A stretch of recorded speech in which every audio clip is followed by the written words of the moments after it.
founder and CEO of Cast.app, an automation platform to drive growth and revenue from existing customers without expanding teams. We automate things that matter most to customer success and revenue leaders: growth, revenue, and referrals. Growth encapsulates driving usage, usefulness, and adoption of products customers are paying for, leading to no-brainer renewals, upsells and cross-sells, and referrals. Today, we have the pleasure of talking to Andrew Glendon. He has been a long-time Cast.app customer and power user. Today, we wanted to ask him some questions, learn how he's using Cast.app, and get some advice on how he is able to get such high engagement on Cast presentations. Andrew, welcome, and please introduce yourself. Sure, thanks, Dickey. My name is Andrew Glendon. I've been working in SaaS and technology companies for just over 5 years on both the sales and marketing side as well as customer success. I'm located in Kitchener, so one of the tech hubs of North America, in Canada in particular. So it's a pretty exciting space to be in right now. It's actually good to see you in your office. Like whenever we talk, like going back and forth from home, and obviously it is nice. We have this big office we don't get to spend time in, so it's been good. Yeah, it's a A for Andrew. I can see that. Yeah. So tell us about Route This, your company, Sure. the CS and the CX departments. Sure. So Route This, our goal is to solve connectivity problems around the world. So we work with both smart home and ISP customers who are looking to help their customers with solving Wi-Fi connectivity issues.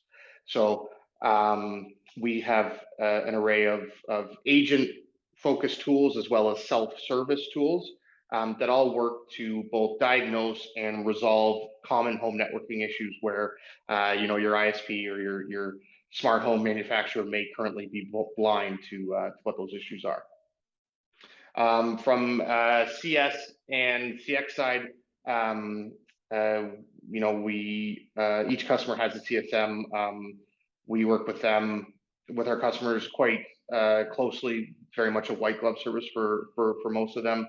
One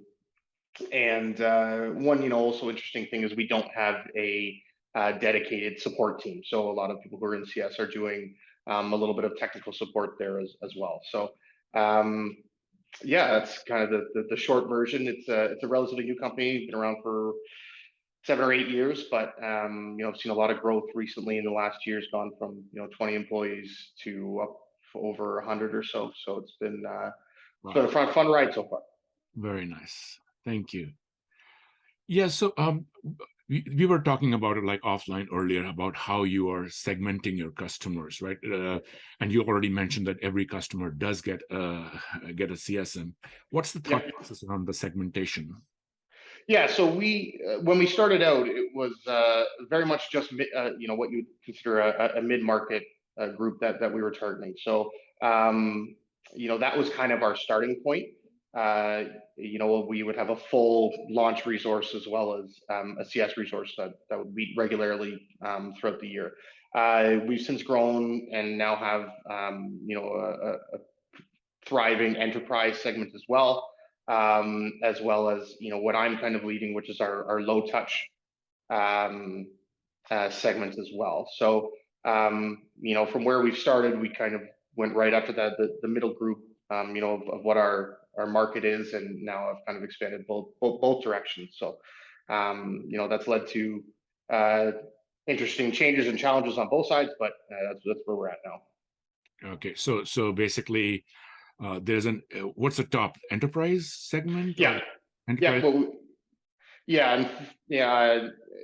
There's a few different ways we segment it, but that's probably when you look at a customer base, probably about 10% of total customers that would fit in there.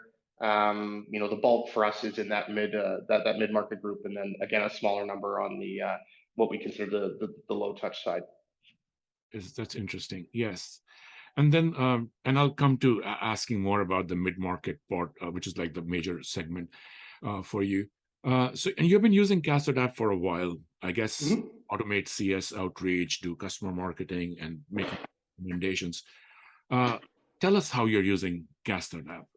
Yeah, there was some we were kind of looking for two things. As we were building out this process for low touch, we wanted a way to um, give meaningful communications to customers. One thing I've noticed, anything that looks like a mass email, it's just not read or looked at or even kind of thought about. So it was important for us to have something that could, how are we going to do communications at scale that are meaningful? And then we had some manual reports that we were doing as well for, even mid-market and enterprise customers that, we thought if there was an interesting way we could automate some of these and deliver them in an interesting way that might be just outside of, a dashboard or something like that, that still requires effort from the customer to go and view. Those are kind of the two conversations we were having. And with Cast, we were kind of able to do both of those things effectively. So that was kind of the thought process behind what we were looking for with a tool like Cast. Yeah. And we'll talk more about that, but that's pretty interesting that you got like very high open rates and all. We'll get to that in a second. Yeah. But here's an interesting thought. Like, several of our customers actually start with the no touch or the low touch or lower touch. And then, very quickly they see the benefit and they expand into other segments. You, on the other hand, started with the mid-market segment. It kind of makes Yep. sense to me because that's like maybe 80% or whatever, 70% of your thing. And now are expanding to lower touch.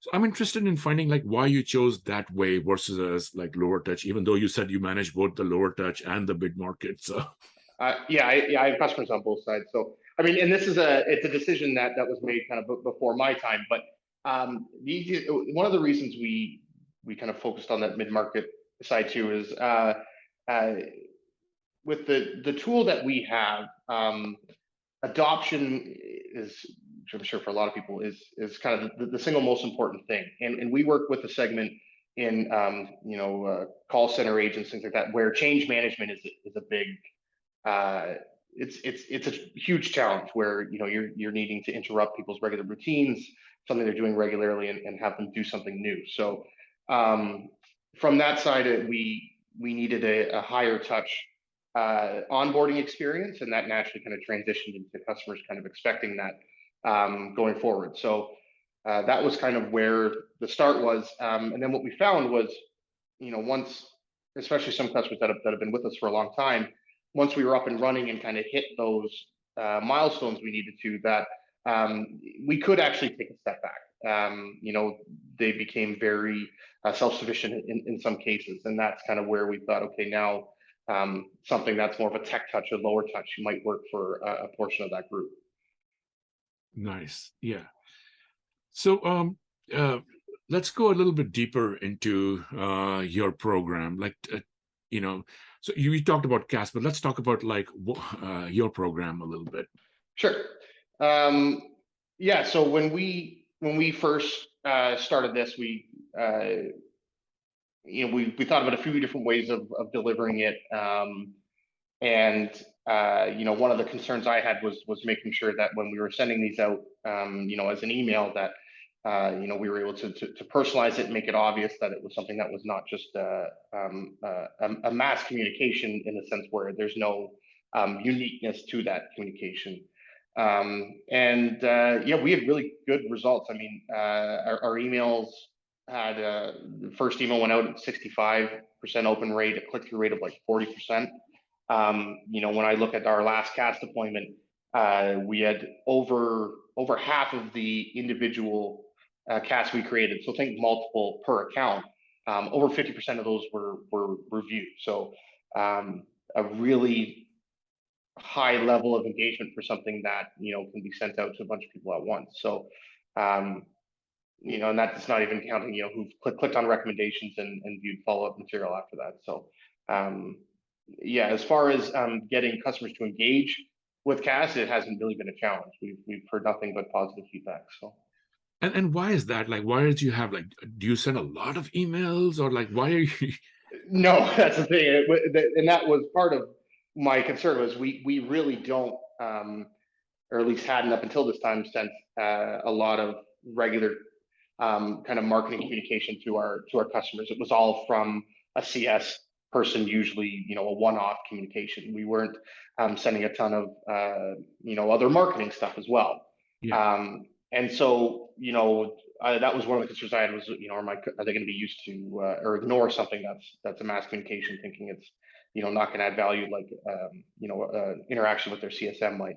And that wasn't really what I've seen so far, nor what I've heard from customers, both from those where, you know, we're using this as more of a primary means of contact, where, you know, this is the main thing they're going to see from us, or those where we're using it as a supplement, you know, for Yeah. our higher touch customers, where this is just another way we can remind them of you know, what we're looking to get them to achieve essentially. So three things you said, like, quality over quantity. So instead of sending way too many For sure. quality emails, show them like very interesting stuff, Yeah. and not make it like one to many, like same subject line, or but like uh, make it like very personal, both the email and the content. And you're Yeah. using Cast.app to send those conversations, which we use a transactional mail system versus as a marketing mail system. And the third, you haven't even sent reminders, right? You don't send reminders, and you still, or do you? I We forget. had, yeah. So just one though. That was one thing that I wanted to be careful of, is exactly what you mentioned: quality over quantity. So, you know, if I'm sending a message out and then, you know, a week later sending a bump to that, uh, if it gets viewed, that's awesome. If not, you know, there are some other things that I can look at to understand if it's a problem or not. People are busy, and the last thing you want as a vendor is to be an annoyance. You want to be adding value when you're talking to customers. And so, you know, flooding someone's email with "please watch this thing" is not exactly, you know, what I had in mind. But uh, so that's something we're always trying to kind of tweak and improve, is how do we make those messages compelling to read, to get them into viewing the cast, and, you know, how do we get them opened in the first place? Nice. Yeah. So lot of good points over there. I'm going to actually write them down and share with other customers who use marketing platforms to send information.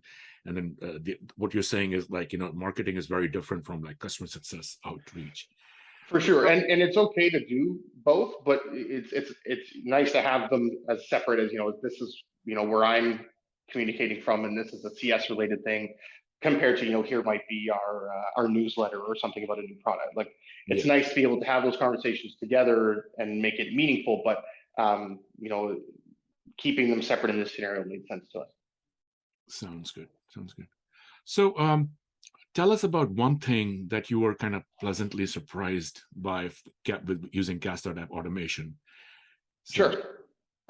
You know, one of the things that uh, that we have challenges with, I'm sure it's the same for a lot of people, is, you know, there'll always be a subset of your customer base that doesn't really want to talk to you. They're just going to ignore you. But doesn't necessarily mean they're unhappy, but it's just, you know, the way they do things, or, you know, let's be honest, the priority is going to be their customers. It's never the vendor. So it's up to you to kind of try and, you know, make conversations happen that you know, they may not want to have. So uh, you know, for us, there was a few customers who are in that group, and through Cast, you know, I was able to see this because I eventually got looped into the thread of emails. But Cast was able to start a conversation internally with another customer, you know, that I had been struggling for months to get them to have. You know, we had buy-in at the executive level, and just you know, below, the gears weren't turning to get everything to work the way it was supposed to. And by sharing something like that, that's contextual, has their data right there, is easily shareable, I can see through the email thread that he passed that down to below him, and a whole conversation started about how they could use our platform better. You know, just from having that be sent out, and I couldn't get to do that for the life of me. So that was one thing that was a nice thing to see, and you know, that actually ended up quite improving the relationship there, where they've now done some other stuff for us on the marketing side that, you know, I never would have been able to get them to do otherwise. So yeah, that's so true, because like no one has time for QBRs, MBRs, right? And then yeah, with them, it's what you don't want is the meetings need to. It's the hardest thing I think is getting people excited to come to a QBR or an EBR, and so when you can run them when you know you're going to add value, it makes it so much more valuable than just, okay, 3 months have come up, I need to do my QBR again. And that's one thing we're looking at with some of our customer bases, which ones need that quarterly meeting, or even in some cases a monthly meeting, and which of those can we transition to, a semi-annual or an annual meeting. I don't think we have intention right now of going to complete tech touch, but what this allows us to do is pare the meetings down and still add value, and then have Cast that's out there to give contextual recommendations when it may just be a little 5-minute refresher that they need rather than a 35-minute sit down with me. Yeah. And that is something that we're able to offer now, both sides of that. So yeah. And then we are adding the ability, like in your Cast, to do drill down if they want to see some specific areas, they can. But one thing is, like, it's very well designed. Like what you went pretty deep into, like, figuring out what you want to share with the customers and not overwhelm them, right? So for sure, and that's something that we are still balancing as we're continuing to iterate. And I know we've just worked on a new scene that we've added in, is how do we balance it to be complete in what we're telling people while still being something they can look at in 5 or 10 minutes and move on. are you talking about the deflection rate scene? Yeah, our self-help Yeah, scene there. So that's interesting. yeah, so we're wanting to make sure that we're making sure that they get insight into all the different products they have from us, while still making sure it's meaningful and not just a list of stats, right? That they can see that from going to a dashboard. So Thank you. And there's, like, one last question I always ask, like, we are always trying to improve Cast.app, right? So, and then we always ask, like, give us your feedback constantly, right? yeah. You have given us a lot of feedback, but I'm going to ask you one more time. Well, how can we improve Cast.app? What are you looking for? Well, What's your vision? yeah, I know we've talked about this before, but I would probably say something different. But a lot of the feedback I've given you has been awesome to work on and even implement in some cases. So for me, we sell all around the world, and there's I think you said 12 languages. There's a bunch of languages that are in there by default. That would be my only request, to be a few more languages would allow me to use it in some other places for some other customers. But that's kind of the only the one thing that comes to mind. Yeah, that's funny. We had like 18 languages, and we showed it to a customer, and then she said, and they said, "Oh, this is not Vietnamese. This is Chinese," right? So, like, even Google was, like, messing up with our Well, and translations and and all that stuff. So and we so yeah, new there are some languages where out.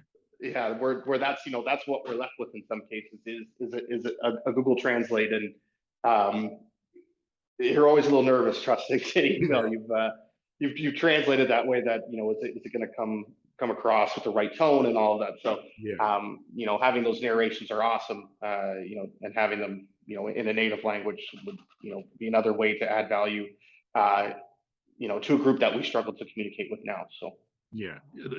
And we have data that when you communicate in the language of the person that is the receiver, the click-through rates are much higher. The recommendations are for much sure. higher.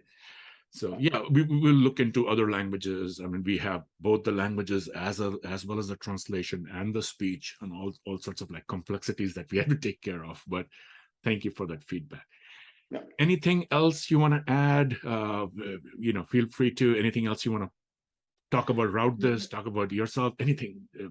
No, the one thing I will say, that CAS has done for us as well, is it helped us, identify a few other internal weaknesses that we maybe had, as far as content that we have readily available for customers to use. Um, you know, Part of the thing we talked about in making full use of those recommendations, that you can tie to contextually to usage data, is it made us realize, like, we got to start producing some more customer facing content, and making sure that that's meaningful and useful as well. So that's something else that are kind of highlighted in the business of ways that we can improve as well. So yeah, that's what comes to mind there. Thank you so much, Andrew. Just text me your address. I'm going to send you something, and thank you for doing this. And I really appreciate that. No problem.